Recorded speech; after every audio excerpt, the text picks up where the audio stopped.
136편 1절에서 3절, 136편 1절부터 3절까지 제가 봉독합니다. 여호와께 감사하라. 그는 선하시며 그 인자심이 영원함이로다. 모든 신에 뛰어나신 하나님께 감사하라. 그 인자심이 영원함이로다. 모든 주에 뛰어나신 주께 감사하라. 그 인자심이 영원함이로다. 아멘. 시편, 이제 우리는 후반부를 달려가고 있습니다. 이제 조금만 더 하면 시편 전체 150편을 우리가 강해 설교로서 또 지난 3년 가까이 또 이렇게 대장정을 이제 마무리하게 됩니다. 이제 이 후반부는 좀 더 어떻게 구성되어 있을까? 이제 여태까지 우리가 시편의 이러한 부분들을 7대 교리 안에서 잘 살펴보았을 때에 시편 136편부터 이제 마무리를 어떻게 지을까?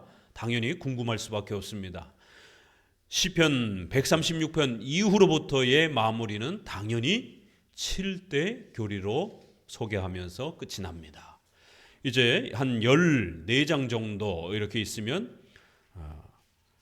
어떤 주제는 한 번만 다루기도 하고 어떤 주제는 2번, 3번 정도 이렇게 다루면서 7대 교리가 골고루 이렇게 중심 주제로 소개가 되면서 시편 전체가 마무리가 됩니다. 이제 이러한 우리 장로교 개혁주의의 이러한 성경 해석의 틀을 가지고 시편을 보게 되면 시편이 흘러가는 자연스러운 그런 흐름들이 이제 보여지게 될 것입니다. 그러한 이제 후반부의 이 결론을 향해서 가는 데에 이제 이 시편 136편은 지금까지 우리가 배웠던 시편의 모든 내용들을 총체적으로 집약하고 요약하는 그러한 결론의 형태, 시편의 가장 중요한 핵심으로서의 요약 형태로 이 시편이 그렇게 소개되어지고 이제 137편부터는 7대 교리의 이러한 부분적인 또 내용들이 한 주제씩 소개가 됩니다. 시편 136편은 그렇게 어렵지 않습니다. 특별히 우리가 찬송에서 불렀던 그 가사의 그 구절을 보게 되면 우리 번역 성경에는 종이의 이러한 문제 때문에 시편을 운율의 형태로 이렇게 구성해 놓지 못하고 전부 다 이렇게 옆으로 이렇게 채워서 빈칸이 없이 종이를 아끼기 위한 그런 방식으로 꽉꽉 채워놨어요. 그러다 보니까 시편 136편이 한눈에 이렇게 확 들어오질 않습니다. 그렇지만 우리가 시편 136편 앞부분에서 불러볼 때 시편 찬송의 페이지를 이렇게 보게 되면 아주 간단하죠. 후렴구가 계속 반복되고 있고 앞부분에 중요 구절들이 몇 가지 내용이 이렇게 소개되어지고 있는 것을 봅니다. 여호와께 감사하라. 결론이에요. 그 인자심과 영원하심이. 이게 계속 반복이 됩니다. 그래서 한눈에 확 들어옵니다. 136편은 그 여호와의 인자심과 선하심을 온 전심으로 감사하라. 이게 결론입니다. 누가 봐도 그게 결론인 것이에요. 그래서 영어 번역에 있어서는 종이를 아끼지 않고 이 운율의 구조를 더 중요하게 생각하는 그러한 이제 신학적인 그러한 출판사의 의도가 담겨 있는 그런 번역들은 종이를 아까워하지 아니하고 이렇게 운율 형태로 쫙 배열을 하는 것을 보게 됩니다. 그렇게 되면 여백이 많이 발생이 되잖아요. 그래도 시편이 한눈에 확 들어오도록 그렇게 운율의 그 구조를 잘 살리는 그러한 또 출판 형태들이 있습니다. 그래서 여러 번역본들을 우리가 좀 이렇게 비교해서 보게 되면 도움을 더 많이 받습니다. 자, 오늘 136편은 굉장히 간단합니다. 서론의 결론의 이러한 형태, 서론이자 결론의 형태, 여호와께 감사하라. 그는 선하시며 그 인자심이 영원함이로다 라고 하는 이 결론을 서론적으로 소개하면서 그리고 이제 2가지 4절부터 홀로 큰 기사를 행하신 이에게 감사하라. 지혜로 하늘을 지으신 하나님께 감사하라. 이렇게 창조주 하나님에 대해서 소개를 합니다. 우리 10절을 보시면은요. 애굽의 장자를 치신 이에게 감사하라. 그 인자심이 영원함이로다. 홍해를 가르신 이에게 감사하라 13절, 15절 바로와 그 군대를 홍해에 엎드리신 하나님께 감사하라. 16절에 그 백성을 광야로 인도하시며 또 가나안 땅을 주신 하나님께 감사하라. 구속주 하나님, 하나님께서 이스라엘을 어떻게 구원하여 주셨는가? 구속주 하나님에 대해서, 구원주 하나님에 대해서 소개를 합니다. 간단하죠? 창조주 하나님, 하나님이 어떻게 창조하셨는가? 창세기의 첫 장면을 보는 것처럼 그렇게 하나님의 위대한 창조의 권능과 하나님의 절대 주권을 소개합니다. 그리고 뒷부분은 하나님께서 이스라엘을 애굽에서 어떻게 탈출시키고 가나안 땅으로 옮겨오면서 그들에게 구원의 은혜를 베풀어 주셨는가? 이렇게 구속주 하나님으로 소개를 합니다. 135편에서도 우리가 창조주 하나님, 구속주 하나님을 소개했고, 특별히 그것이 교회와 좀 더 이렇게 연결될 수 있는 부분들을 살펴보았습니다. 136편도 창조주 하나님과 구속주 하나님을 집중적으로 소개하면서 특별히 136편에서는 여호와께 감사하라, 이쪽으로 이렇게 방향을 좀 더 추가하고 있는 것입니다. 창조주 하나님, 구속주 하나님, 시편에서 끊임없이 우리에게 강조해 준 내용입니다. 하나님을 어떤 분으로 이해해야 된다고요? 창조주 하나님, 구속주 하나님입니다. 웨스트민스터 대의리 문답 5문에 성경이 제일 중요하게 가르치는 것은 무엇입니까? 이렇게 표현합니다. 묻고 성경이 제일 중요하게 가르치는 것은 사람이 하나님에 대하여 무엇을 믿어야 하는지와 하나님이 사람에게 요구하시는 의무이다. 성경 전체는 하나님을 어떻게 믿어야 되는 것인가, 신앙과 관련된 이러한 중요한 주제를 우리에게 가르친다라는 거예요. 또 하나는 하나님이 우리 인간에게 요구하시는 의무가 있다라는 거예요. 우리가 순종해야 되는 의무들이 있다라는 거예요. 바로 십계명을 통해서 하나님의 뜻에 어떻게 우리가 순종하며 살아갈 것인가, 생활에 대한, 십계명을 중심으로 한 생활에 대한 부분, 또 믿음에 대한 이러한 중요한 칭의와 성화라고 하는 우리 구원의 중요한 믿음의 원리. 성경 전체는 이렇게 사도신경으로 우리가 통상 소개가 되는 믿음의 원리, 또 하나는 십계명. 대우리 문답은 성경 전체는 이렇게 사도신경과 십계명으로 구성되어 있다, 이렇게 소개를 합니다. 지금 136편은 성경 전체는 창조주 하나님과 구속주 하나님으로 소개된다라고 이렇게 소개합니다. 이 비슷한 표현들을 잘 읽어내셔야 돼요. 대우리 문답 121문 4계명을 소개하는 데 있어서 왜 기억하라는 말이 있는가? 답, 종교의 요약을 담고 있는 창조와 구속의 이 두 가지 큰 혜택을 계속해서 감사히 기억할 수 있기 때문이다. 여기에도 마치 136편의 본문을 요약해서 그대로 옮겨놓은 것처럼 왜 우리가 주일 성수를 하나님 앞에 열심히 예배로서 그렇게 드려가야 되는가? 그거는 우리 기독교의 핵심 요약인 바로 창조와 구속의 이 큰 혜택, 바로 그걸 우리에게 주신 하나님을 우리가 더욱 감사히 기억하면서 그 하나님께 감사를 드릴 수 있기 때문이다.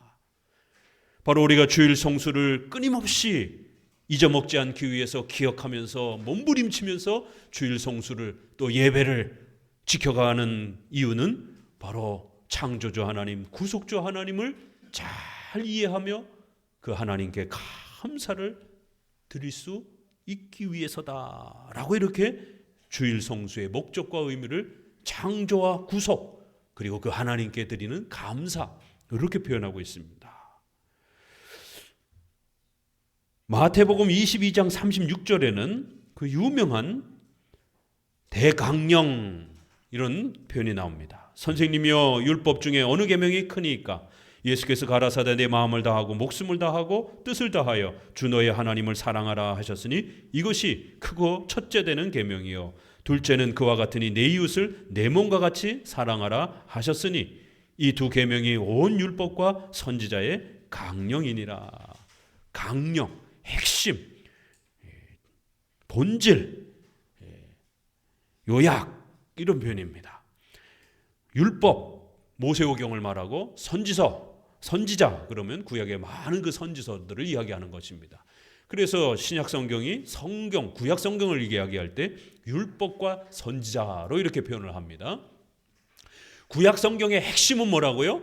하나님을 사랑하는 것과 이웃을 사랑하라는 것이에요. 오늘 우리가 요한일서 3장 23절에 결론적으로 어떻게 끝났죠? 기억이 나십니까? 그 계명을 지켜라. 그 계명은 이것이니 하나님을 사랑하라. 그리고 내 이웃을 내 몸과 같이 사랑하라. 이렇게 요한일서도 끝맺고 있습니다. 이렇게 해서 성경 스스로 이 엄청난 분량을 우리 성도들이 어떻게 그 핵심을 잘 붙잡아야 되는지 성경 스스로 설명하고 있어요. 그렇죠? 이거는 목회자 마음대로 성경의 중심은 이것이다, 저것이다. 어떤 사람은 언약이다, 어떤 사람은 하나님의 나라다, 어떤 사람은 또 복이다. 뭐 이렇게 이것저것을 설명하는 수많은 목회자들의 그러한 설명이 있습니다. 이거 다 잘못된 겁니다. 지난 2000년 동안 어거스틴도, 칼빈도, 웨스트민스터 신앙고백에서도 이렇게 우리 정통 기독교는 공통적으로 성경 전체는 예수님이 요약해준 대강령, 핵심 두 가지. 또 시편이 스스로 그렇게 요약하고 있는 창조주 하나님, 구속주 하나님이라고 하는 이러한 형태로 요약해 준 겁니다. 왜냐하면 그건 목회자가 나름대로 지혜를 짜내서 만든 게 아니라 성경이 스스로 그렇게 성경 전체의 핵심이 무엇인지를 우리에게 가르치고 있기 때문에 그렇습니다. 이거를 모르게 되면 성경을 읽을 때 삼천포로 빠지게 되고 곁길로 빠지게 됩니다. 성경은 엄청난 분량을 가지고 있기 때문에 도대체 이것이 뭔 내용인가? 오늘 우리가 창세기에 야곱의 결혼 장면도 보잖아요. 그러면 그 4명의 부인이 만들어졌고 우여곡절에, 그리고 또 이제 4명의 부인이 서로 애를 낳기 위해서 싸우는 이런 장면들을 보게 됩니다. 자기가 애를 못 낳으니까 자기 여종을 시켜가지고 애를 낳고, 자기 여종이 낳은 애는 자기한테 입양을 하게 되면 결국 자기 자식이 되는 것처럼 또 고대에 이런 문화가 있다 보니까 아주 막 아이를 낳는 거에 혈투가 벌어지는 자매끼리, 남도 아니잖아요. 자매끼리. 도대체 이런 얘기가 뭔가? 이거는 따라할 수도 없어요. 이걸 어떻게 성도들하고 따라하라고 성도들에게 교훈을 하겠습니까? 이건 어떤 일반 윤리적인 어떤 모범으로 이렇게 제시를 할 수도 없습니다. 형제들끼리 열심히 자식 낳기 위해서 싸우십시오, 이렇게 결론을 내릴 겁니까? 성경의 핵심과 요약을 전체적으로 먼저 확보하지 못하게 되면 곁길로 빠져서 성경의 이 풍성한 은혜들을 제대로 맛보지 못하게 됩니다. 그렇기 때문에 성경은 중간중간에 성경 스스로, 성경 전체는 창조주 하나님, 구속주 하나님으로 그렇게 읽어가야 된다. 창조와 관련해서는 어떤 내용들이 쏟아져 나오겠어요? 당연히 창조와 섭리, 이런 이야기들, 작정, 이런 부분들이 소개가 되어지는 겁니다. 구속주 하나님과 관련해서는 칭의와 성화, 십계명, 이런 이야기들, 교회, 이런 이야기들이 쏟아져 나올 수밖에 없습니다. 그렇기 때문에 이것을 다른 표현으로 믿음에 대해서 무엇을 우리가 알아야 되는지, 또 그리고 하나님께서 우리에게 요구하시는 그 하나님의 뜻이 무엇인지, 그래서 교리문답은 이것을 통상 사도신경을 통해서 구원의 원리에 대한 칭의와 성화, 예배, 이런 부분들을 가르쳐주는 겁니다. 그리고 십계명을 통해서는 우리가 어떻게 살아야 될지에 대한 윤리에 대한 부분들을 또 소개하기도 합니다. 자, 그래서 다시 한번 이제 우리는 136편의 이 기독교 요약에 대한 시편 전체를 창조주 하나님, 구속주 하나님으로 요약하고 있는 바로 이제 이 내용을 이렇게 질문해 봅니다. 기독교의 본질은 무엇입니까? 기독교는 이것이다 라고 한마디로 얘기해 보셔야 됩니다. 우리 지난 기독교 강의를 통해서도 소개해 드렸습니다. 자꾸 반복하셔야 됩니다. 기독교는 이것이다라고 자신감 있게 말하실 수 있는 것, 그게 뭡니까? 기독교의 본질은 무엇입니까? 오늘날 교회 다니는 목적을 물어보면 자식이 잘 되기 위해서, 좋은 대 가기 위해서, 남편 사업이 잘 되기 위해서, 부자가 되기 위해서, 건강하기 위해서. 그런 거는 저기 절에 가서도 빌어요. 저 산속에서도 희한한 나무가 있고요, 희한한 돌이 있으면 거기서도 빕니다. 자식 잘 되고 가족들 건강하고. 이제 연초가 되면 1월 1일에 저 동해안으로 가서 처음 뜨는 해를 보면서 마치 처음에 뜨는 해는 무슨 대단한 능력이 있는 것처럼 수많은 사람들이 몰려가서 빌면서 가족들의 건강과 성공을 빕니다. 그러면 이게 기독교입니까? 아니죠. 일반 종교와 기독교가 똑같다라면 왜 굳이 교회를 와야 됩니까? 기독교는 그런 기복주의, 번영주의, 성공주의가 아닙니다. 그런데 오늘날 한국교회의 설교를 찾아보게 되면 거의 8, 90%가 잘 먹고 잘 사는 것, 이런 이야기들이 핵심 중심입니다. 또 한편에서는 신비체험, 은사체험, 방언체험, 온갖 성령 은사운동들을 펼치면서 사람들을 쓰러뜨리고 떨게 만들고 환상과 예언과 이렇게 황홀경 체험을 하는 것을 기독교로 이렇게 소개를 합니다. 한국교회 중에 7, 80%가 방언하고 은사체험 운동을 합니다. 안 하는 교회 있으면 한번 찾아보세요. 점점 이렇게 예배드리고 성경 가르치는 데에 집중하는 교회가 몇이나 있나 찾아보세요. 대부분의 교회들이 은사 집회합니다. 성령 운동합니다. 그거를 기독교라고 생각하라는 것이에요. 어거스트 시대의 88개의 이단을 통해서 그런 신비주의자들을 전부 다 이단으로 정죄했습니다. 종교개혁 시대의 제세례파와 같이 환상과 예언을 강조하는 이러한 분파들을 이단으로 정죄했습니다. 기독교 역사 속에 수없이 이런 신비체험, 은사운동하는 사람들을 이단으로 정죄했습니다. 그런데 한국교회는 순복음교회의 그 기하급수적인 성장 때문에 모든 교회들이 다 순복음화되었고, 장로교에서 절대로 찾아볼 수 없었던 드럼, 신디사이저, 북 이런 것들이 모두 다 장로교회 안에까지 들어왔습니다. 장로교 시작하고 나서 근 50년까지는 절대로 교회 안에 그런 것들이 없었습니다. 오순절파 순복음교회가 한국교회에서 기하급수적으로 성장하면서 야, 장로교도 따라 해봐야 되겠다. 저렇게 하니까 교회가 부흥하더라. 그래서 카톨릭이나 감리교나 성결교나 이단이나 장로교나 할 것 없이 다 예배가 똑같습니다. 기타 치고 북치고 노래하고 소리 지르고 은사운동하고 성령체험하고 방언하고 다 똑같습니다. 모든 교파가 통일이 돼버렸어요. 신비체험 은사운동으로. 이건 기독교가 아닙니다. 그런 황홀한 경험을 하고 막 눈물을 흘리고 짜릿짜릿하고 아무리 그런 경험들을 많이 해도 구원받지 못합니다. 무엇이 기독교인가 고민하셔야 되는 것이. 또 한편으로는 목사님의 설교가 90%가 온통 정치 얘기예요. 성도들을 정당 가입하라라고 그렇게 강요를 하지를 않나. 매번 그렇게 정치적인 그런 이데올로기에 빠져서 헤어날 줄 모릅니다. 자유주의 신학, 현대 신학의 영향을 받은 이런 많은, 특별히 80년대의 운동권 출신인 이러한 목회자들이 유독 그러한 정치 성향을 보이면서 마치 사회정의와 복지국가를 만들면, 경제평등을 만들면 마치 그것이 기독교인 것처럼. 절대로 기독교 아닙니다. 그런 거를 아무리 외치고 실천해도 구원받지 못합니다. 기독교란 무엇인가? 기독교의 본질은 무엇인가? 어떻게 해야 우리가 구원받을 수 있는가? 이러한 기독교의 본질에 대해서 오늘 시편 136편은 기독교는 이것이다라고 한마디로 결론을 내리는 거예요. 창조주 하나님, 구속주 하나님을 아는 것이, 그리고 그 하나님을 전심으로 예배하면서 사는 것, 이게 기독교라는 거예요. 그러면 그 창조주 하나님, 구속주 하나님을 조금 더 체계적으로 설명해 보게 되면 사도신경, 신앙을 가르치는, 구원의 원리를 가르치는 사도신경을 이해하는 것, 그 사도신경은 7대 교리로 구성되어 있는 것이죠. 칠대 교리를 잘 이해하는 게 기독교입니다. 그리고 어떻게 살 것인가? 십계명을 통해서 열심히 하나님의 뜻에 순종하면서 생활해 가는 것이에요. 땅바닥을 구르면서 알아들을 수 없는 소리를 부르짖으면서 그렇게 떠는 것이 아닙니다.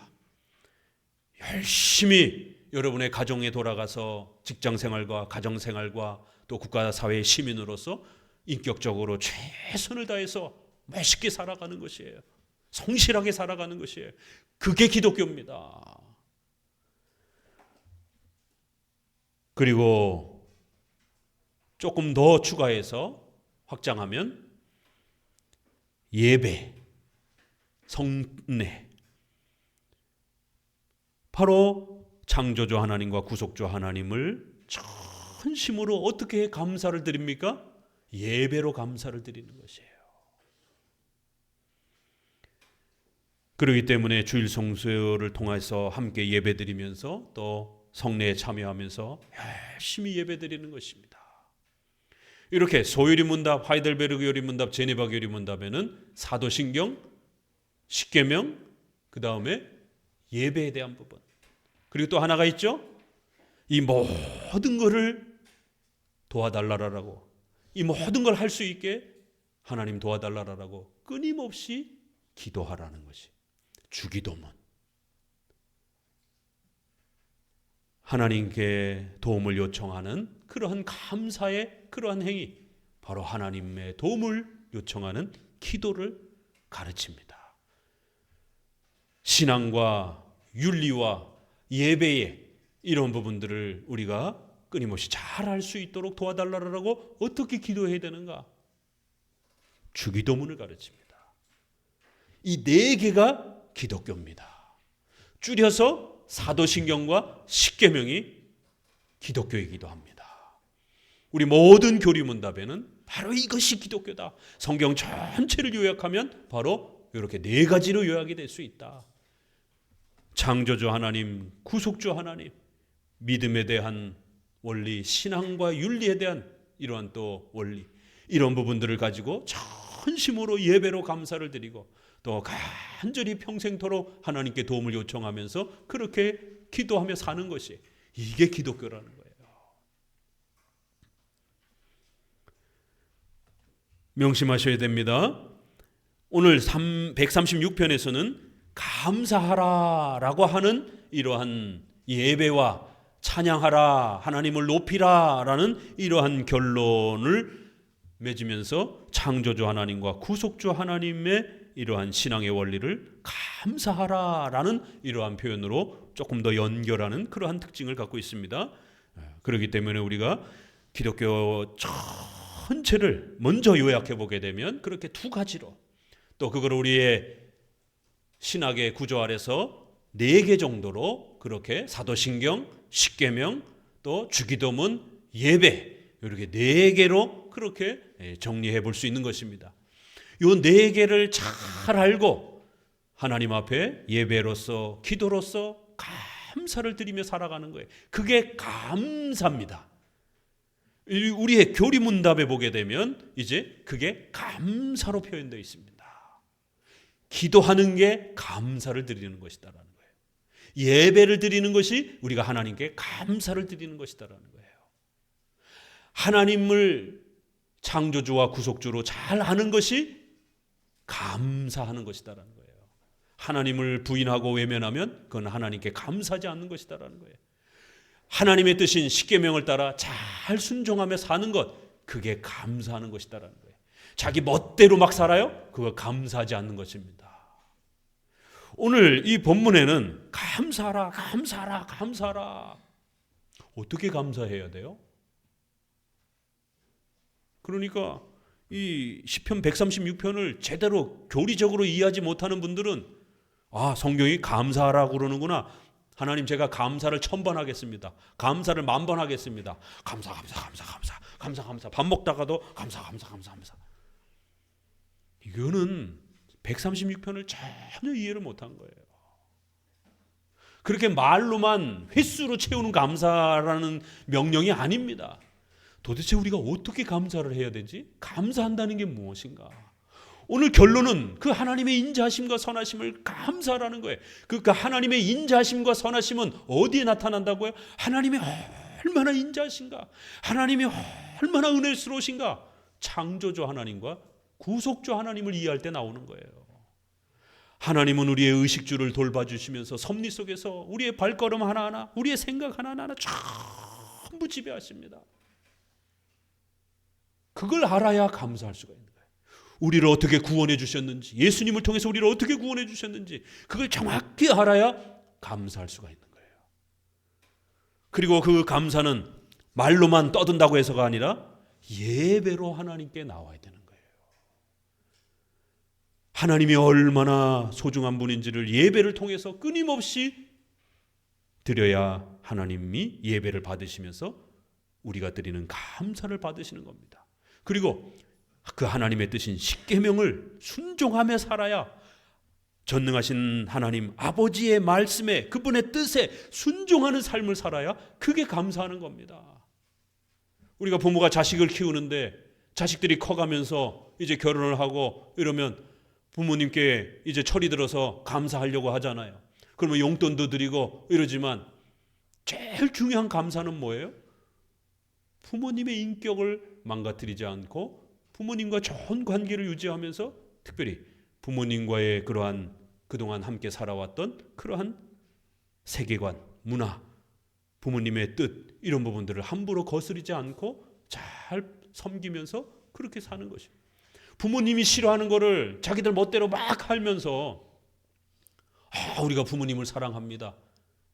이게 사랑하는 건가요? 아니잖아요. 그렇죠?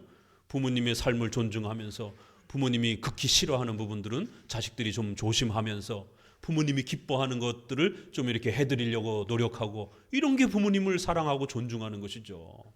부모님이 정말 싫어하는 거를 아주 골라서 막 하면서 부모님의 마음에다가 대못을 받고 이러면서 감사합니다. 부모님을 사랑합니다. 이게 말이 안 되잖아요. 그렇기 때문에 하나님의 뜻에 잘 십계명을 따라 순종하는 거, 그게 감사하는 겁니다. 감사를 10,000번 해놓고 예배도 드리러 오지 않아요. 주일에 예배도 안 드려요. 살인을 하고 욕심을 내면서 아주 폭력적으로 살아요. 십계명을 거역하면서.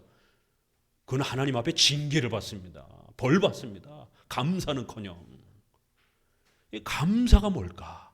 예배로 표현되고 또 십계명으로 표현되고 또 주기도문을 통해서 항상 하나님께 도움을 요청하면서 하나님을 의지하면서 그렇게 사는 것이.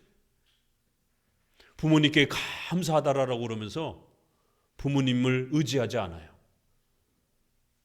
이것도 우리가 부모 자식 지간에도 나타납니다. 부모님은 언제 기분이 좋으냐면 용돈을 받을 때도 기분이 좋지만 우리가 설날 때 가면 부모님이 또 준비하셔서 또 손주들이라든가 이렇게 용돈을 줄 때 부모님들은 굉장히 좋아하셔요. 그렇죠?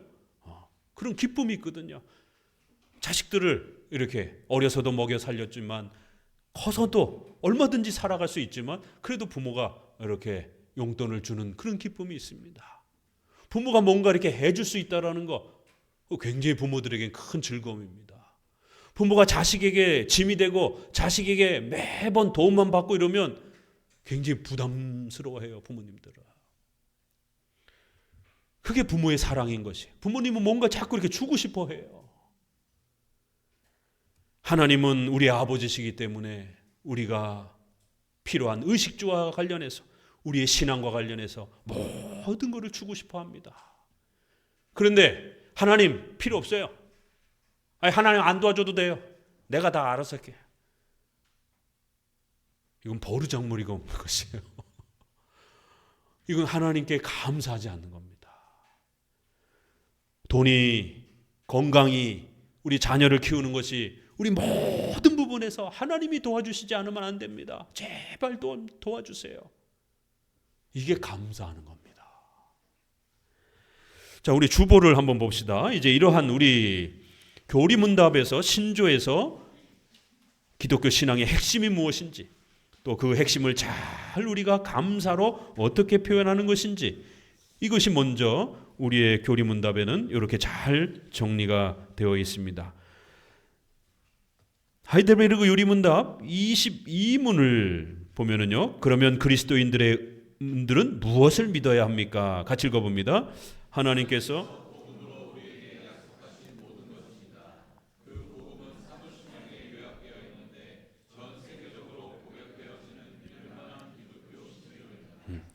무엇을 믿어야 됩니까? 야곱의 부인이 몇 명입니까? 4명까지는 기억을 해요. 네, 이름을 대보세요. 이러면 라헬, 레아 정도까지는 기억하는데 그 여종들 이름까지는 기억이 잘 안 나요. 그렇죠? 라헬과 레아도 기억해내는 것도 참 잘하신 것이에요. 그런 걸 기억한다고 해서 구원받는 게 아닙니다. 그건 나이가 들어가면 잊어먹기도 하고 잘 생각도 안 나기도 하고 그렇습니다. 아브라함이 몇 살에 죽었는지, 몇 살에 애를 낳는지 이런 거 잘 기억이 안 납니다. 무엇을 믿어야 된다고요? 성경의 핵심 요약을 믿어야 됩니다. 창조주 하나님과 구속주 하나님. 무엇을 믿어야 될 것인가? 바로 사도신경의 7대 교리 형태로 7개 형태로 그렇게 요약되어 있다라는 거예요. 이걸 우리가 다른 말로 창조주 하나님과 구속주 하나님 둘로 다 요약할 수도 있다라는 겁니다. 통상 우리가 7대 교리로 그렇게 또 가르치기도 합니다. 사도신경으로 요약되어 있다라는 거예요. 이것은 2000년 동안 믿을 만한 기독교 신조로 그렇게 기독교가 무엇이냐, 기독교의 본질이 무엇이냐, 무엇을 믿어야 될 것이냐라고 했을 때 야곱의 부인이 몇 명인지 이름을 기억하고 몇 살에 죽었고 태어났고 애를 낳는지를 기억하지 못하더라도 적어도 그 야곱의 생애를 통해서 창조주 하나님, 작정과 섭리 이런 부분들을 기억해내셔야 되는 겁니다. 7대 교리를 기억해내시고 그걸 믿는 거예요.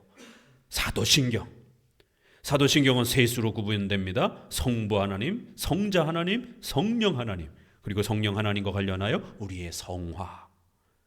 자, 28문 하나님의 창조와 섭리를 알므로써 얻는 유익은 무엇입니까? 답. 범사에 감사하게 되고 역경에 처할 때 인내하게 되며 장차 아무것도 우리를 당신의 사랑에서 떼어놓을 수 없게 하시는 신실하신 하나님 아버지께 대한 큰 확신을 갖게 됩니다. 만물이 온전히 그의 것이기에 그의 뜻이 아니고서는 아무것도 움직이거나 움직여지지 않는 것입니다. 창조주 하나님과 관련해서는 작정, 섭리, 창조 이런 아주 중요한 교리들을 기억하셔야 됩니다. 그러면 창조와 섭리를 우리가 알므로써 얻는 유익은 뭐라고요? 범사에 감사하게 된다는 거예요. 여러분 섭리교리 모르면은요 조금만 어려워져도 원망과 불평이 입에 달고 삽니다. 크리스천들도. 혹시라도 여러분들 벌써 이제 우리가 10개월이 다 돼가는데 올 한 해 동안 어떤 일들이 있었습니까? 많은 우여곡절들이 있었죠. 좋은 일도 있는 분도 많고 또 고통스럽고 힘든 어려움을 고난을 겪는 분들도 또 많이 계셨을 것입니다. 그럴 때 어떻게 감사할 수 있겠습니까? 특별히 어려움이 많이 찾아올 때 어떻게 감사할 수 있겠습니까? 감사 10,000번 외치면 감사가 됩니까? 아니에요. 현실의 문제 그거 해결 안 되면 원망과 불평이 쏟아져 나옵니다. 범사에 감사하게 되고 우리가 겪는 모든 일들에 대해서 감사할 수 있는 유일한 교리가 있다라는 거예요. 그게 뭐라고요? 바로 창조와 섭리 교리를 정확하게 알게 되면 원망이 사라지게 된다는 거예요. 그 고난과 어려움들을 해결할 수 있는 힘을 얻게 된다는 거예요. 범사에 감사하게 되고 섭리 교리를 잘 알아야 감사하게 된다는 거예요. 그러니까 시편은 이런 것들이 압축되어 있는 거예요. 창조주 하나님께 감사하라. 물들을 창조하신 하나님께 감사하라. 날들을 지으신 하나님께 감사하라. 어떻게 감사한다고요?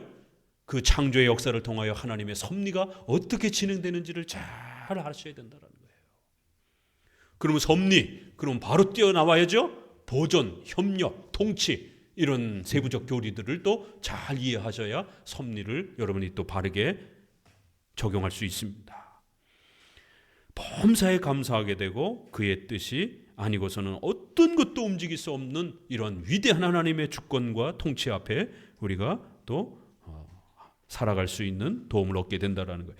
40문, 왜 그리스도께서는 죽음의 길로 가셔야만 했습니까? 답, 하나님의 공의와 진리가 그것을 요구하기 때문입니다. 오직 하나님의 아들의 죽음만이 우리의 죄값을 치를 수 있기 때문입니다. 구속주 하나님과 관련해서 성경은 예수 그리스도께서 우리의 죄값을 대신 짊어지시는 이러한 대속적 은혜와 사랑을 가르친다라는 거예요. 그래서 구약의 수많은 제사 얘기가 바로 장차 중보자가 오셔서 대신 죄값을 짊어지고 희생 제물로 하나님께 바쳐질 것이다라고, 죽을 것이다라고. 그리고 신약에서는 그렇게 예수님이 오셔서 우리 대신 십자가에 죽으시는 죄값을 치르는 이런 이야기들이 구원에 대한, 구속주 하나님에 대한 이야기라는 거예요. 지금 우리 하이델베르그 요리문답을 총체적으로 다 보고 있는 겁니다. 하이델베르그도 꽉 요약하면 이렇게 되는 거예요. 43문, 십자가를 통한 그리스도의 희생과 죽음으로부터 얻게 되는 또 다른 유익은 무엇입니까? 우리의 옛 자아가 그와 함께 십자가에 못 박히고 죽고 묻힘으로써 육신의 악한 욕망이 더 이상 우리를 지배하지 못하게 되고 그 대신 우리 자신을 감사의 제물로 드리게 되는 것입니다. 여기도 보니까 어떤 표현이 나와요? 감사의 제물로 우리의 삶을 살아갈 수 있게 됩니다. 하나님 앞에 이제는 우리가 악을 행하며 하나님 싫어하는 것만 골라서 했던, 하나님과 원수되었던 자들이 이제는 하나님께 감사를 드리는 삶으로 우리의 삶 전체를 제물처럼 하나님이 기뻐하시도록 그렇게 바칠 수 있고 드릴 수 있는 그런 열매가, 역사가 일어나게 됐다는 거예요. 성화의 복들이 일어난다는 거예요. 칭의의 복과 성화의 복이 감사로서 하나님 앞에 우리가 또 그렇게 얻게 되는 것이다, 이렇게 표현합니다. 창조와 섭리 부분에서도 범사에 감사, 이렇게 표현되어 있잖아요. 55문, 성도가 서로 교통하는 것이란 무엇입니까? 연합하여 그의 모든 부요와 은사들을 공유한다는 것입니다. 둘째, 각 신자들은 자신의 은사들을 다른 사람들의 유익과 덕을 위하여 감사함으로 사용해야 할 의무가 있다는 것입니다. 예수님과 연합하여 그의 모든, 예수님이 주신 그 은혜와 은사들을 우리가 또 감격스럽게 또 경험하는 것입니다. 둘째는 하나님이 주신 그런 은사들을 우리 자신과 이웃들의 유익을 위하여 그렇게 감사함으로 그렇게 사용하는 것입니다.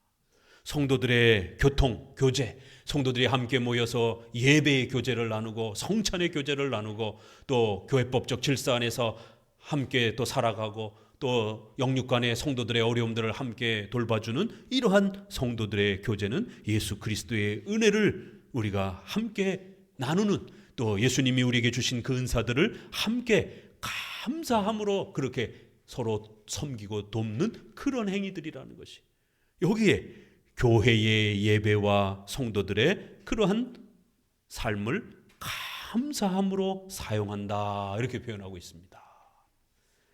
예배 안에서 우리가 나누는 그런 모든 행위들을 하나님께 감사로 그렇게 돌리는 그러한 것으로 표현합니다. 65문, 당신은 믿음으로 말미암아 그리스도와 그의 복에 참여하고 있다고 고백합니다. 그렇다면 그 믿음은 어디서 오는 것입니까? 답, 성령께서 거룩한 복음을 통하여 우리 마음에 믿음을 넣어주시며 거룩한 성례를 사용하시어 그 믿음을 강하게 하십니다. 결국 교회가 이렇게 모이는 이유는 뭐라고요? 결국 교회의 예배를 통해서 복음이 선포되는 거예요. 바로 그 복음을 통해서 우리에게 믿음을 만들어주는 것이에요. 기독교의 본질인 이 믿음을 어떻게 만든다고요? 바로 이런 예배를 통해서 복음을 가르치면서 만들어진다는 거예요. 그리고 성례를 우리가 반복적으로 사용하면서 그 믿음이 성장하고 자라간다는 거예요. 은사 체험하고 쓰러지고 이러는 게 아니라는 겁니다. 이렇게 65문 또 55문은 교회의 예배와 성례와 또 이러한 부분들을 통해서 우리가 하나님께 감사로서 또 그렇게 성장해가는 것을 소개합니다. 놀라운 것은요, 86문부터 이 하이델베르그 요리문답을 인간의 감사, 이렇게 큰 주제로 소개를 합니다. 하이델베르그 요리문답은 크게 세 단락으로 나눠져 있습니다. 비참, 구원, 감사. 이 작성자들이 이 전체를 세 개의 큰 주제로 나눠서 소개를 합니다. 그리고 마지막 이 셋째 부분을 감사로 해놓고 여기에다가 무엇을 배치했느냐면 십계명과 주기도문을 배치를 한 거예요. 앞부분은 비참한 우리의 인간이 어떻게 하나님으로부터 은혜를 얻는 것인지에 대한 그 사도신경의 내용을 가르쳤고, 이제 하나님 앞에 구원의 은혜를 받은 자들이 어떻게 하나님 앞에 감사로 영광을 돌릴 수 있는가, 그거는 감사 1000번 한다고 해서 되는 게 아니라 십계명과 주기도문을 잘 실천하는 것이, 그것이 감사를 하나님께 드리는 것이다라는 거예요. 그래서 감사라는 주제 아래 십계명과 주기도문을 배치했습니다. 86문, 우리는 우리의 노력에 의해서가 아니라 하나님의 은혜로 말미암아 그리스도를 통하여 비참한 상태에서 구원을 받았는데 왜 우리가 선을 행해야 합니까? 답, 분명히 그리스도께서는 자신의 피로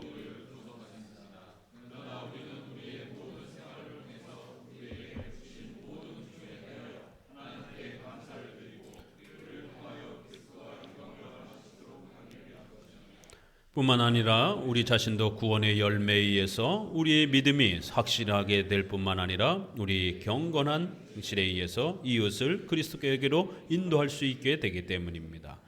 윤리, 십계명에 대한 이런 윤리를, 기독교 윤리를, 선을 왜 우리가 행해야 됩니까? 그냥 믿음만 강조하고 믿음만 있으면 되는 거 아닙니까? 모든 생활을 통해서 우리에게 베푸신 모든 은총에 대하여 하나님께 감사를 드리고 우리를 통하여 그리스도가 영광을 받으시도록 하기 위해서는 반드시 십계명을 실천해야 됩니다. 하나님의 뜻에 우리가 순종하는 것은 이제 하나님께 영광을 돌리며 하나님께 감사를 드리는 아주 중요한 신앙적 그러한 모범이 된다라는 것입니다. 91문, 그러면 이 선한 일은 무엇입니까? 답, 우리 자신의 의견이나 사람의 관습에 따라 하는 것이 아니라 하나님의 율법에 따라 하나님의 영광을 위하여 참된 믿음으로만 행하는 일이 선입니다.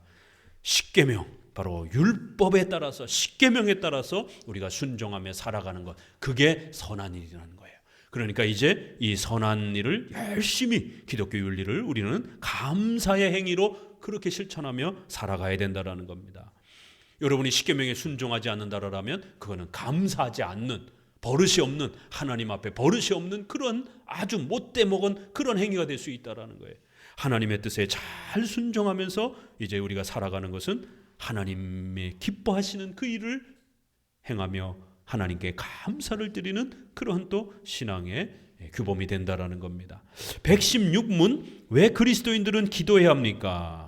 기도란 하나님께 드리는 우리의 가장 큰 감사이기 때문입니다.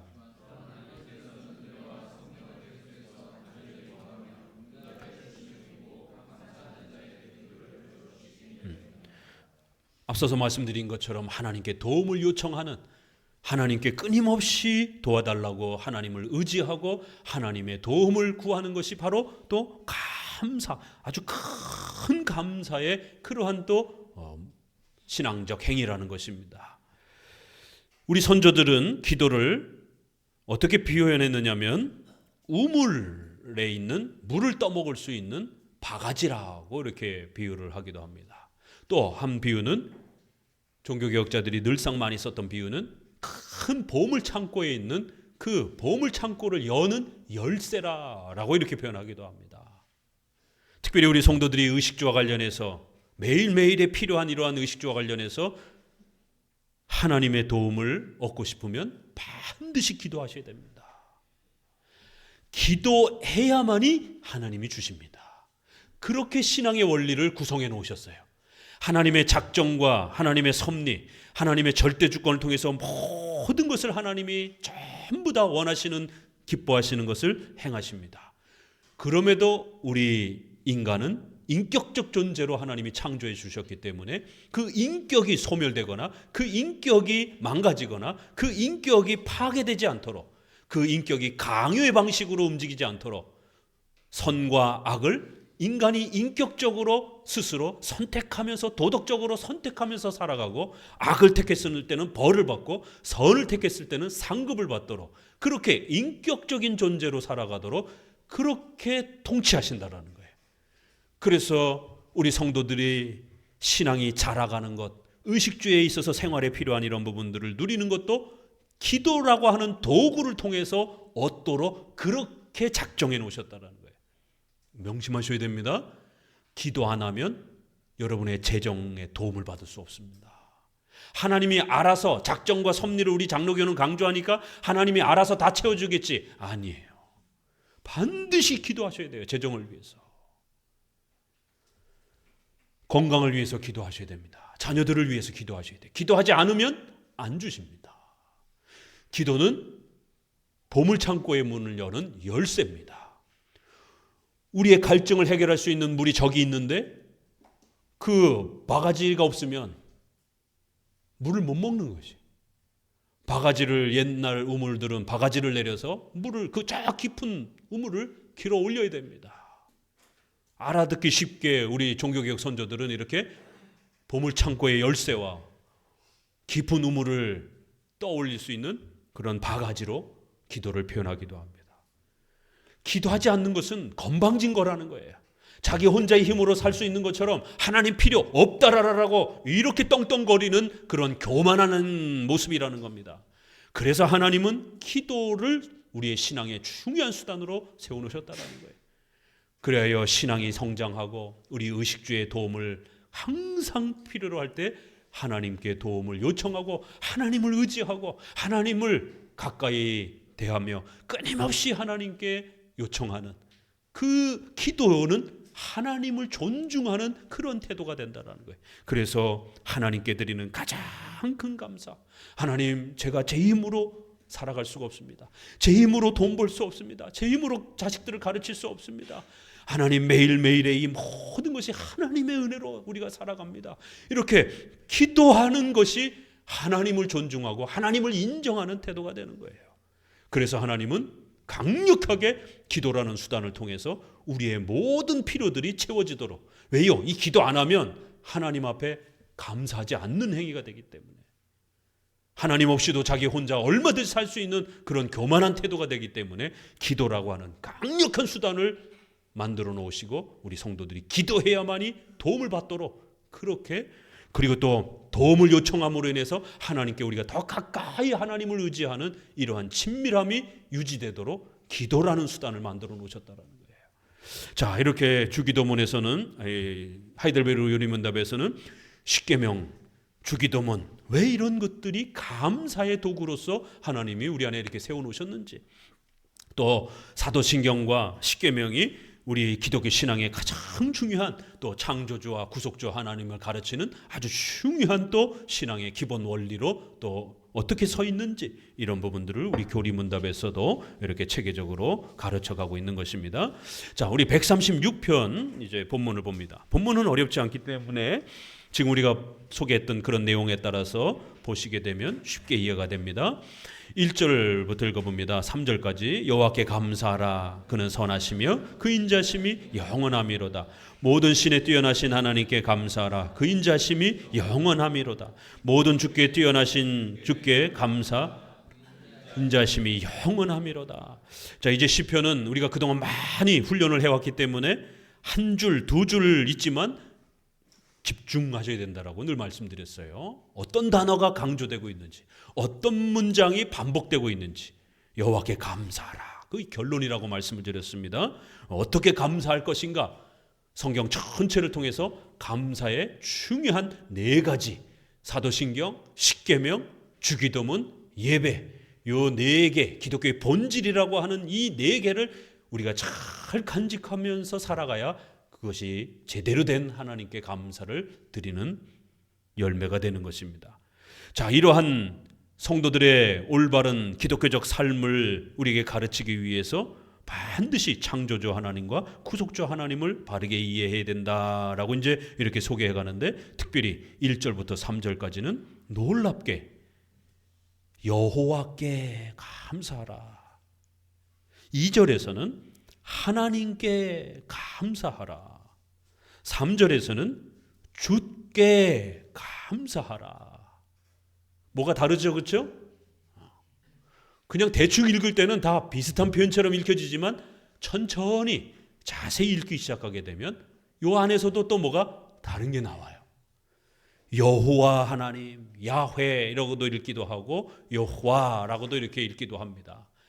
주로 은혜 언약을 많이 강조하면서 이스라엘의 구원의 이러한 은혜들을 아브라함에게 주신 그 언약을 많이 강조할 때 나는 너희와 언약한 하나님이라고 하는, 신실한 하나님이라고 하는, 여호와로는 그들에게 이름을 알려주지 않았다, 이런 구약의 표현도 나올 정도로 이렇게 아주 중요한 순간에 여호와라는 그런 이름이 또 이렇게 소개가 됩니다. 그래서 여호와라는 부분은 주로 구원의 하나님과 관련된, 이런 은혜 언약과 관련된 아주 중요한 하나님 이름입니다.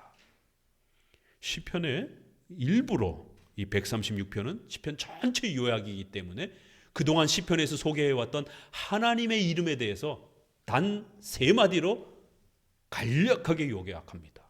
지금까지 시편에서 많이 소개했던 하나님에 대해서 단 3마디로 하나님을 요약해 줍니다. 하나님은 은혜 언약과 관련된 구원의 위대한 역사를 베푸시는 여호와 하나님이라는 거예요. 그런데 또 다른 하나님 표현이 나오죠. 하나님께. 요거는 원문으로 엘로힘 이렇게 돼 있어요. 엘로힘 이런 표현들은 전능한 신, 위대한 신, 이런 표현이에요. 그래서 이런 엘로힘이라는 표현은 그리스 문화라든가 이런 고대 근동에도, 이방 종교에도 많이 이 신을 표현할 때 쓰는 표현입니다. 자기들이 믿는 하나님이 강력한 힘이다, 하나님이다, 신이다, 이렇게 표현할 때 엘로힘, 엘 이런 표현을 많이 쓰는 것이에요. 그래서 하나님께 이러면 엘로힘, 전지전능하신 하나님. 그리고 3번째, 주께. 이것은 아도나이 이런 표현입니다. 또 통합해서 표현할 때 아도나이, 우리의 주인, 왕, 소유권을 이렇게 많이 표현할 때 우리의 주인이십니다. 이렇게 1절에서부터 3절은 성경에서 말하는 하나님, 어떤 하나님이라고요? 전지전능하시며 우리를 구원하시는 위대하신 신이라는 거예요. 삼위일체 되신 그런 하나님이라는 거예요.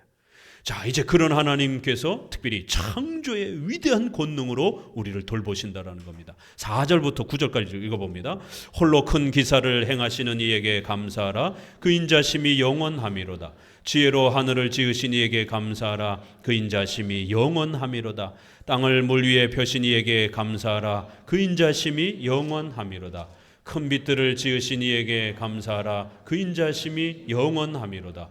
해로 낫을 주관케 하신 이에게 감사하라. 그 인자심이 영원함이로다. 달과 별들로 밤을 주관케 하신 이에게 감사하라. 심이 영원함이로다. 창세기로 돌아가서 그렇게 6일 동안 그 홀로 큰 기사를 행하며 온 우주 만물을 창조하시는 하나님을 소개합니다. 시편 115편에 하나님은 하늘에 계셔서 원하시는 모든 것을 행하신다. 창조의 이 위대한 역사, 그리고 또 인간을 만드시고 우리 인간의 역사와 문화 전체를 지배하시며 그렇게 온 우주와 인류 역사 전체를 하나님이 원하시는 대로 지배하시는 전지전능하신 하나님이라는 거예요. 하나님의 절대 주권과 작정과 섭리, 우리 장로교는 바로 이러한 교리를 어마어마하게 강조합니다. 교리문답에서도 표현해서 읽은 것처럼 창조와 섭리 교리를 우리가 잘 이해하는 게 우리에게 어떤 유익을 얻습니까? 범사에 감사하게 된다는 거예요. 다시 한번, 왜 우리가 이 강력한 신관을 가져야 됩니까? 이 장로교에서 소개하는 하나님의 절대주권이라고 하는 이 신본주의라고 하는 이런 하나님의 전지전능하신 권능을 바르게 이해하지 못하게 되면 신자라 할지라도 하나님이 도와줄까 안 도와줄까 늘 불안해하는 이러한 고통과 어려움이 있게 됩니다. 특별히 섭리교리를 잘 반복해서 배우셔야 됩니다. 보존, 협력, 통치. 보존, 창조 질서를 따라서 하나님은 섭리하시고 역사하신다라는 거예요. 중력의 법칙을 어겨서 살면 안 됩니다. 우리의 이러한 자연 과학적인 법칙을 벗어나서 역행해서 살면 반드시 목사님도 죽고 성도도 죽습니다. 자동차를 안전하게 몰아야지 자동차를 그렇게 험악하게 몰게 되면 반드시 사고의 위험이 찾아오는 것입니다. 높은 데서 떨어지면 안전을 요하지 않으면 산행이라든가 등산이라든가 이런 많은 우리 일상생활에서 또 의학과 관련된 이러한 여러 질병에서 안전을 끊임없이 살피면서 살지 아니하면 누구든지 금방 죽을 수 있습니다. 목사님도 질병에 노출이 되면 죽습니다. 그렇기 때문에 이건 신앙의 유무와 상관없이, 신앙의 법칙과 상관없이 하나님의 창조 질서의 법칙이기 때문에 목사님도 병에 걸리면 죽는 거예요. 목사님도 자연과학의 법칙들을 어기게 되면 그 해를 받는 겁니다. 물속에 들어가서 목사님이 있으면 죽는 거예요. 그건 목사님이건 장로님이건 간에 수영을 못하는데 물속에 들어가면 신앙의 힘으로, 믿음의 힘으로 떠오를 수 있는 게 아닙니다. 절대로 큰일 납니다. 다 빠져 죽는 것입니다. 보존, 창조 질서를 잘 보존하면서 사시는 거예요. 협력, 인간은 인격적 존재이기 때문에 인격적으로 사셔야 되는 거예요. 그래서 그 인격을 가지고 하나님의 말씀을 잘 분별하면서 또 일반 상식, 일반 은총의 이러한 우리의 이성적, 합리적, 과학적, 상식적인 이런 판단들을 잘 하면서 또 그렇게 인격적으로 판단하면서 사는 것이. 세 번째, 우연히, 그럼에도 불구하고 우리 인생에 내가 원치 않는 그런 사고, 재난, 또 좋은 일들이 갑자기 찾아오기도 합니다. 왜요? 우리 인생의 주인은 하나님이시기 때문에. 내가 가는 길이 잘못 길을 가시게 되면 하나님께서는 우리에게 질병을 허락하셔서, 사고를 허락하셔서라도 그 길로 못 가게 방향을 바꾸십니다. 이렇게 또 갑작스러운 어려움과 또 새로운 일들이 발생이 되면 또 거기에 잘 대처하면서 이렇게 섭리의 방식인 보존, 협력, 통치의 방식을 잘 적용하면서 사셔야 됩니다. 그러다가 어떤 어려움이 발생이 됐어요. 올해에 우리 사업하시는, 자영업하시는 분들이 우리 성도들 중에 많이 계십니다. 또 새롭게 하신 분들도 그렇고. 자영업하시는 분들은 2배, 3배로 이러한 섭리법칙을 잘, 십계명 법칙을 배우셔야 됩니다. 한국 경제가, 이 무역 수지가 적자로 돌아서서 굉장히 많은 어려움을 겪고 있고, 세계 경기가 전쟁이라든가 또 최근에 이스라엘 전쟁 때문에 급속도로, 또 코로나 이후에 돈을 너무 많이 풀어놓은 상태에서 자금을 축소하는 이러한 긴축 정책 때문에 세계 전체가 엄청난 경제적 지금 다운, 어려움으로 가고 있습니다. 한국 경제도 자영업자들이 빚을 갚지 못해서 폐업을 하는 이런 경우들이 비일비재하게 발생하고 있습니다. 이럴 때 무모하게 함부로 시장의 이런 마케팅이라든가 이런 것도 살피지도 않고 그냥 기도만 하고 믿습니다 하고 덤벼들게 되면 거의 망합니다. 물속에 빠져 죽는 법칙처럼 자영업을 하면서 경제 원리를, 자영업에 필요한 부분들을 준비하지 아니하고 그냥 믿습니다 하고 신앙으로만 덤비게 되면 다 망합니다. 주식을 할 때 신앙으로만 덤벼들게 되면 그냥 100% 손해봅니다. 주식은 신앙으로만 하는 게 아닙니다. 물론 신앙이 기초가 되어야 되고 거기에 반드시 경제 공부, 주식에 대한 공부가 있는 사람들이 덤벼들어야 되는 거예요. 공부 없이 주식시장에 들어서게 되면 크리스찬들 100% 아니 200% 망합니다. 절대로 하나님이 여러분이 마구 그냥 기도하면서 찍은 종목에 그렇게 돈을 부어주지 않습니다. 일반 은총을 무시하고 덤벼든 것에 대한 엄중한 책망으로 2배, 3배 더 손해보게 만드십니다. 공의의 하나님이시기 때문에. 일반 은총, 경제 공부, 의학 공부, 또 학교 공부, 이런 우리가 필요한 이러한 모든 문화적인 소양들을 갖추지 않고 어떤 투자와 또 어떤 사업과 이런 부분들을 덤벼들게 되면 일반 계시, 일반 은총을 무시한 대가로 망하게 되어 있습니다. 신앙의 원리와 생활의 원리가 구별이 되어 있습니다. 특별 은총과 일반 은총, 특별 계시인 성경과 일반 계시인 상식, 이 구별이 되어 있습니다. 하나님은 특별 계시와 일반 계시를 2개를 사용하셔서 우리를 통치하시는 것이지, 특별 계시만 가지고 신앙의 법칙으로만 우리가 직장 생활을 하고 그렇게 먹고 사는 게 아닙니다. 여러분 아무리 신앙이 좋아도 삼성, 현대 시험 봐서 못 들어갑니다. 공부를 해서 자격을 갖춰야 삼성, 현대에 들어갑니다. 서울대에 입학을 할 수 있는 겁니다. 아무리 신앙이 좋아도 실력이 떨어지면 서울대 못 들어갑니다. 이게 하나님의 공의의 법칙인 겁니다. 이걸 착각하시는 분들이 있어요. 그래서 자영업 하시는 분들, 특별히 더욱 이 한국 세계가 경제적으로 지금 굉장히 어려운 이 방향으로 지금 나가고 있기 때문에 더 허리띠를 졸라매고 근검전략하고 더 경제 공부 많이 하시고 자신의 사업을 어떻게 잘 유지해야 될지, 까딱 잘못하면 코로나 때 수많은 자영업자들이 망했습니다. 지금 그런 또 다른 IMF와 같은, IMF 때보다 더 어렵다라고 지금 호소하고 있을 정도의 어떤 경제적 그러한 어려움들을 호소하고 있습니다. 자영업 하시는 분들은 정신 바짝 차리셔야 됩니다. 대충 해놓고 자영업을, 가게를 열어놨다고 하나님이 도와주는 게 아닙니다. 일반 계시, 일반 은총, 경제 공부를 소홀히 하고 시작한 것에 대한 대가를 반드시 받게 됩니다. 기도도 하셔야 되지만 십계명을 따라, 일반 계시를 따라 섭리의 법칙을 잘 배워가시면서 적용하셔야 되는 거예요. 왜요? 섭리는 보존, 협력, 통치.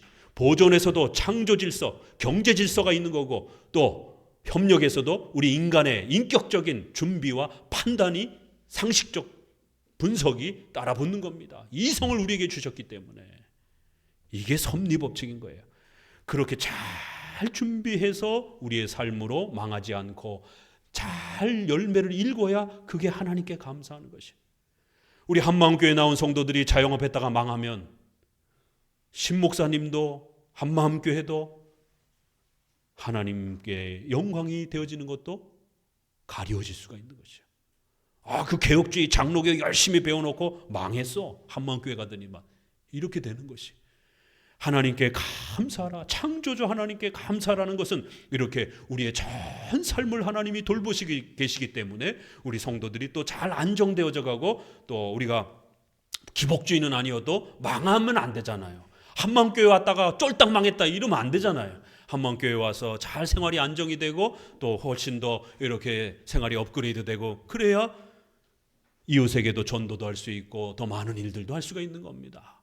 그렇기 때문에 창조주 하나님께 감사하라고 하는 것은 이렇게 우리의 삶 전체를 돌보시는 하나님이기 때문에 그 하나님의 돌보심을 십계명을 따라, 주기도문을 따라 잘 받아서 어떤 영역에서 어떤 일을 하든지 또 성장하고 잘 자라가야 그게 하나님께 감사하는 또 삶이 될 수 있는 것입니다. 섭리법칙 부단히 배워가시고, 특별히 섭리법칙을 진행하다가 고난을 겪게 되었어요. 그러면 바로 또 뭘 끄집어 와야 돼요? 4가지 고난의 원인. 첫 번째, 나의 죄 때문에. 두 번째, 성화 때문에. 사탄의 공격 때문에. 또 하나님이 이유를 가르쳐주지 않는 하나님의 영광을 위해서. 근데 이 죄와 성화가 많이 헷갈릴 때가 있어요. 자기의 잘못 때문에 사업이 실패하고 어떤 어려움을 겪으면서도 하나님이 나를 성화시키려고, 나를 성장시키려고 이렇게 또 핑계댈 수도 있어요. 그래서 부단히 훈련해야 되는 겁니다. 여러분이 뭔가를 하다가 또 사업을 하다가 상당히 심각하게 어려워졌어요. 그러면 제일 첫 번째, 나의 죄 때문이에요. 내가 뭔가를 준비를 덜 했는가. 신앙의 특별계시, 신앙의 주일 성수, 신앙의 문제, 기도, 이런 신앙과 관련된 부분을 덜 준비했는가? 아니면 일반 은총, 일반 계시, 사업 준비, 마케팅, 또 자금 준비, 또 이런 내 사업의 전문성, 이런 부분들을 내가 덜 준비했는가? 이런 부분들을 살펴보셔야 되는 거예요. 그러면 바로 답이 나옵니다. 주일 성수 어기면서 이렇게 했으면 그것부터 회복하면 돼요. 또 일반 계시 부분에서 너무 준비가 안 됐는데 급히 뛰어들었어요. 그러면 위기가 찾아옵니다. 뭐 깊이 고민할 필요가 없어요. 이거 어떻게 해결해야 되지? 무조건 기도만 해서 될 문제가 아닙니다. 섭리 안에서 원인이 무엇인지를 잘 살펴 추적하셔야 되는 거예요. 건강이 문제가 된 분들이 있어요. 그러면 건강은 내 힘으로 어떻게 할 수 없는 거 아닌가? 아니에요. 건강 부분에서도 주일 성수와 신앙 문제를 먼저 살펴야 되는 거고, 일반 계시, 일반 은총에서는 의학적인 부분에 있어서 적극적으로 치료를 진행하고 있는지, 두 번째 또 적극적으로 운동하고 있는지, 아니 운동 안 하면서 어떻게 자기 몸이 건강해지기를 바랍니까? 멀쩡히 건강했던 사람도 운동 안 하면 성인병에 노출이 됩니다. 또 의식주와 관련된 이런 부분들 잘 관리해서 먹는 것도 먹지 말아야 될 것들, 기름기 많은 부분들이라든가 이런 부분들, 누구나 다 라면 먹고 싶고 인스턴트 많이 먹고 싶죠. 그러나 건강을 문제가 된 분들은 철저히 끊어야 된단 말이에요. 술, 담배부터 시작해서 인스턴트라든가 야식이라든가 이런 자신의 의식주와 관련된 이런 부분들을 철저히 관리해야 되는 겁니다. 이런 부분에서 먼저 미스가 났는지 안 났는지를 먼저 체크해 보셔야 되는 거예요. 이런 거 다 하고 있으면서, 나쁜 건 다 하고 있으면서 하나님 건강 주세요, 빨리 건강 주세요, 이러면 안 된다라는 것입니다. 그렇게 하나씩 하나씩 해결해 가면서 하나님이 또 치료해 줄 때를 또 기다려 가시는 겁니다. 이렇게 섭리의 원리 늘 꼭 잘 살펴가셔야 됩니다. 우리 10절부터 읽어봅니다. 애굽의 장자를 치신 이에게 감사하라. 그 인자심이 영원하며 이스라엘을 인도하신 이에게 감사하라. 그 인자심이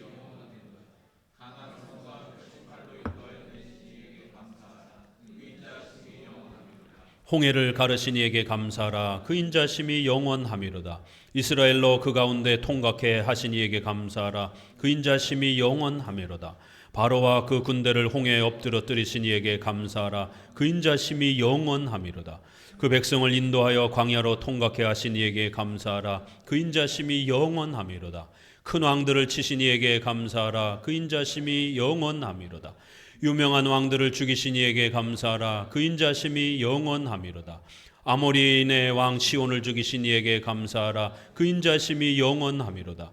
바산왕 옥을 죽이신 이에게 감사하라. 그 인자심이 영원하미로다. 저희의 땅을 기업으로 주신 이에게 감사하라. 그 인자심이 영원하미로다.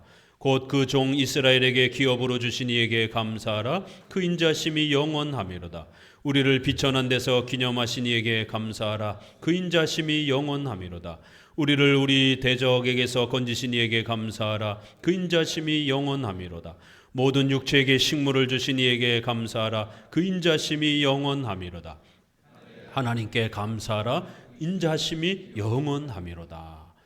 애굽의 장자를 치신 그 출애굽의 역사, 이건 유월절로 대표되는 구약의 아주 가장 대표적으로 예수님이 십자가의 죽으심으로 우리가 구원받는다라고 하는 이러한 모형적인 예언적 사건이라고 늘 말씀을 드렸죠.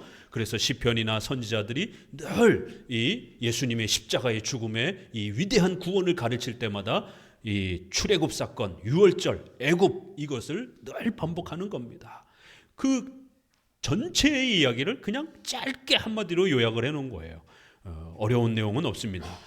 출애굽의 그들의 장자를 죽이시면서 우리를 그 노예살이로부터 죄의 종노릇에서 우리를 구원하신 하나님이라고 이렇게 또 표현합니다. 강한 손과 펴신 팔로 전능한 힘으로 하나님께서 우리를 죄와 악으로부터 구원하신다라는 거예요. 홍해 바다의 그 위대한 기적을 여신 겁니다. 그래서 고린도서에서는 그 바다를 물 가운데로 지나가는 것을 우리가 세례를 받았다, 이스라엘 백성들이 세례를 받았다라고도 이렇게 표현합니다. 바로 죽음에서 살아났다라는 것을 또 정결케 된다라는 것을 구약의 모형으로 이렇게 세례의 장면을 홍해 바다를 통해서 그들이 출애굽 또 홍해 또 천국의 모형인 가나안 땅 이런 부분들이 다 신약의 구원의 핵심 모형적 사건이었다라고 이렇게 소개를 합니다.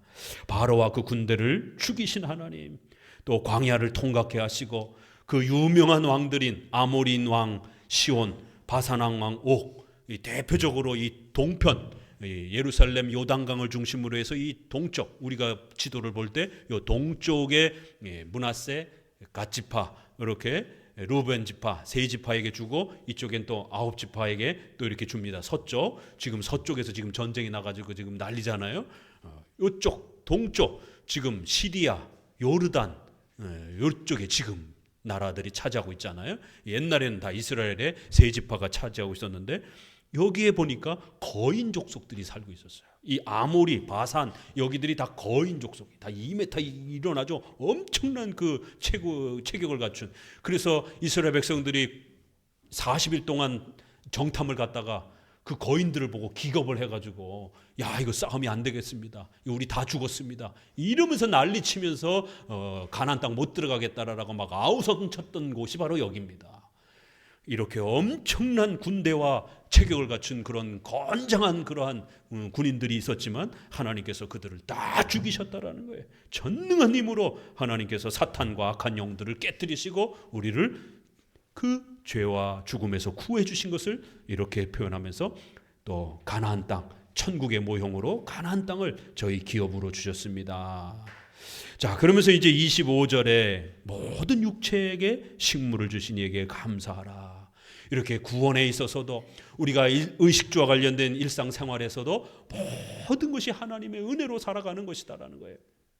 창조주 하나님, 구속주 하나님을 정확하게 알고 그 하나님께 예배로 감사를 드리고 또 십계명을 순종하면서 우리의 전 삶에 하나님의 뜻을 실천하면서 살아가시고 또 주기도문을 통해서 열심히 하나님께 도와달라고 그렇게 늘 하나님과 동행하면서 하나님을 가까이 의지하면서 그렇게 살아가는 것, 그게 바로 하나님께 감사하면서 신자가 사는 기독교의 모습이라는 겁니다. 이게 기독교인 겁니다. 그래서 교회에서는 예배로서 또 일상생활에서는 십계명을 따라서 열심히 여러분의 가정을 세워가고 직장생활을 하시고 또 국가사회를 잘 세워가시면서 이렇게 살아가는 것이 이게 기독교인 겁니다. 뭐 기독교가 황홀경 속에서 막 쓰러져가지고 떼굴떼굴 굴르고 이러는 게 아닌 것입니다. 사도신경, 십계명, 주기도문, 예배 이렇게도 정리가 되고 창조주 하나님, 구속주 하나님으로도 그렇게 또 요약이 되기도 합니다. 자, 우리 마지막으로 데살로니가전서 5장 16절을 읽어봅니다. 신약에서는 이러한 전체 요약을 다시 한번 이렇게 소개합니다.